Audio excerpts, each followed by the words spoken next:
పూజనీయులైనటువంటి మా గురువులందరికీ, అలాగే నా తోటి మిత్రులకు, నా తోటి పోటీదారులకు నా హృదయపూర్వక నమస్కారాలు. నా పేరు అభిరాజ్. నేను సిఈసి సెకండ్ ఇయర్ చదువుతున్నాను. ఈరోజు మన ఇస్కాన్ వారు రాష్ట్ర వ్యాప్తంగా నిర్వహిస్తున్నటువంటి sustainability and mental health of air and water and soil pollution అంశంపై నేను కొన్ని విషయాలు చెప్పదలుచుకున్నాను. మనకి పంచభూతాలు ఉంటాయి: గాలి, నీరు, నిప్పు, నింగి, నేల. అవేవి లేకపోతే మన భూమిపైన ఏ ఒక్క మనిషి కూడా బ్రతకలేడు. బ్రతకడం అనేది సాధ్యపడదు. అయితే రాను రాను మన ఈ పంచభూతాలు అనేటివి పూర్తిగా కలుషితం అయిపోతున్నాయి.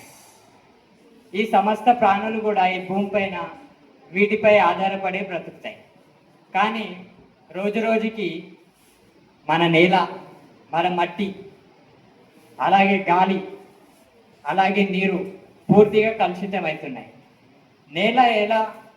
నేల గురించి మాట్లాడుకుంటే మొదటగా ప్లాస్టిక్.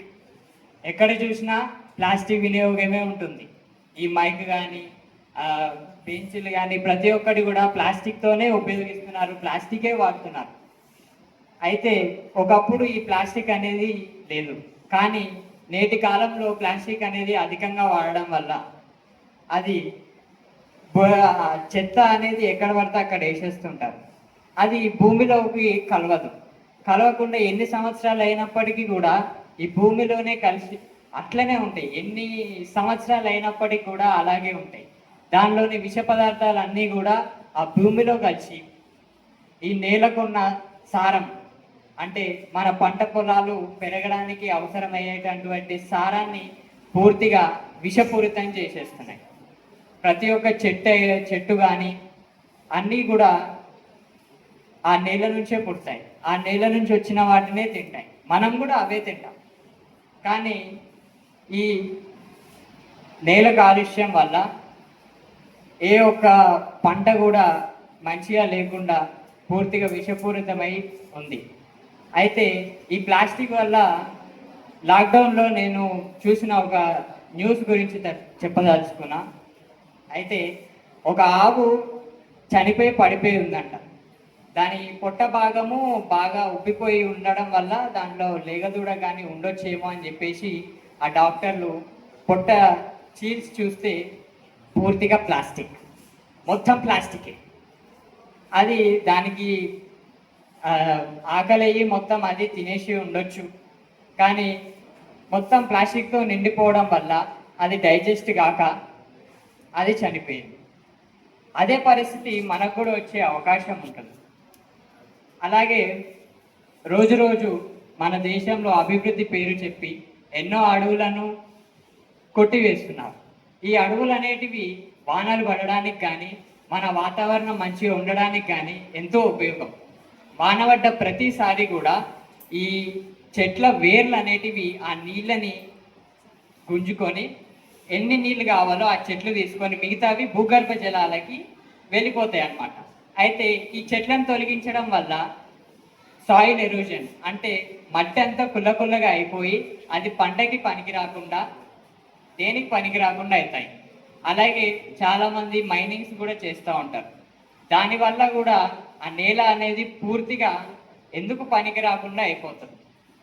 పరిశ్రమలు మంచిగా అభివృద్ధి పేరు చెప్పి అందరికీ ఉద్యోగాలు ఇచ్చినప్పటికీ కూడా వాటి నుంచి వెలువడే విషవాయువులు, అలాగే విషపూరితమైన నీటిని మనము రోజు చూస్తున్నటువంటి కాలువలలో, చెరువులలో కలిపేస్తున్నారు. ఆ నీటి వల్ల ఆ జలాలలో బ్రతికే ప్రతి ఒక్క ప్రాణి కూడా చనిపోవడము, అలాగే ఆ నీళ్ళని మామూలుగా బయట తిరిగే జంతువులు కూడా తాగడము, అవి చనిపోవడము. దానివల్ల మనం అంటే చాలామంది అంటే చికెన్ తింటారు, మటన్ తింటారు, అన్నీ తింటారు. అవి కూడా ఆ నీటిని సేవించవచ్చు, అది మనం తినవచ్చు. అవి మనకు కూడా ఎఫెక్ట్ అనేది ఉండొచ్చు. అయితే రాను ఒకవేళ మనము ఈ గాలిని కానీ నీటిని కానీ సరిగ్గా కాపాడుకోలేకపోతే ఏమవుతుందంటే, అంటే మామూలుగా ఏమంటారంటే ఇంతకు ముందు బలమున్నోడిది రాజ్యం అంటారు కదా. రాను రాను ఏమవుతుందంటే బలం, వెపన్స్, మనీ ఉన్నవాడిదే ఆహారం వాళ్ళకు మాత్రమే దొరికే అవకాశం ఉండేటట్టు మారే అవకాశం ఉండదు. మనం అభివృద్ధి పేరు చెప్పి నీటిని కాలుష్యం చేస్తాం, చెట్లను కొట్టేస్తాం. అంటే మన ఏలితో మన కండ్లో పొడుచుకున్నట్టే అవుతుంది. మనం ఇవన్నిటిని తగ్గించుకొని ఒక చెట్టు నరికినప్పటికీ కూడా ఒక 5 చెట్లను నాటడం, మంచిగా కెమికల్స్ కాకుండా మామూలుగా సహజ వనరులతో చేసినటువంటి ఆర్గానిక్ పెస్టిసైడ్స్ని వాడడం వల్ల మనము మన తర్వాతి తరాల వారికి మంచి వాయువుని, నీటిని, నేలని అందించవచ్చు.